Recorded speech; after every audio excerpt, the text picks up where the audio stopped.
өгсөн ямар хүмүүжил байсан гэхээр ер нь бол номыг тэр мэдээж бол хүүхэд анх эхлээд номыг уншихад хэцүү юм шиг байдаг. Тэгвэл номын амт гэж юм байдгийн шүү хүүхдүүд.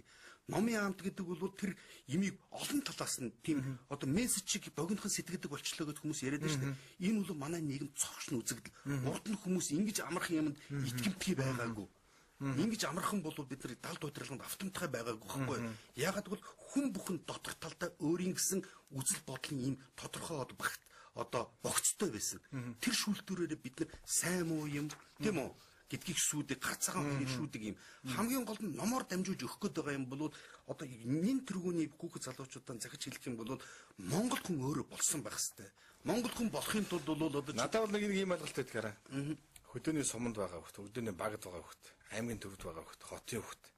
Хотын бүр гол цөмд нь байгаа хөхтийн юм надах сэтгэлгээ өөр шүү. Монгол ухаан бол хөдөөнийхөө аймгийн төв хөхт бол арай л өөр сарамгцсан. Би бол олон дүүнгээр мэдэн штэ.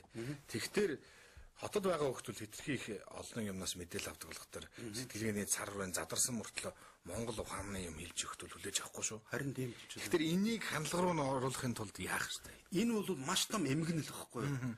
Хамгийн гол нь нэг юм үг гэдэг чинь манай өг дээдсээс захиж ирсэн нэг үг. Тэр юухтэй зэрэг бол хүний сэтгэлийн эзэмдүүд биеийг хайчих вэ гэдэг үг байдаг. Тийм учраас манай Монголын хүүхэд залуучуудын энэ тарих оюуныг өөрийнхөө үзлээр өөр харийн тийм үү одоо барууны ийм харийн үзлэр бол ингээд цэнэглээд бэлдээд байна гэдэг бол тэр улсууд энэ улс орны эзэн ирээдүйн эзэд болох гээд байгаа энэ санаа шүү гэдгийг л маш хүчтэй ойлгож авах хэрэгтэй байхгүй нэг хүн бүхэн ингэж ханд ямар нэгэн бол нэг юм өгöd гэж чинь ямар нэг хэвлэл үг бол энэ ямар нэгэн байдлаар бол энэ ухуулах сурталчилгаа байдаг байхгүй юу.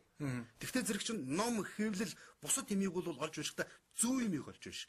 Харин буруу юмнаас бол тэр уншаад ч үгднээс холд явах хэрэгтэй байхгүй юу. Хамгийн гол асуудал юм. Тэгэхээр зүгээр ном уншина гэдэг бол зөвхөн уншихын талд унших гэдэг шүү дээ. Тэгэхээр бол бид нар бол тэр одоо энэ санаагаа дуусгаж ер нь бид нар хамгийн ихд Монгол хүн болно гэдэг чинь би өөртөө санал нэг байна.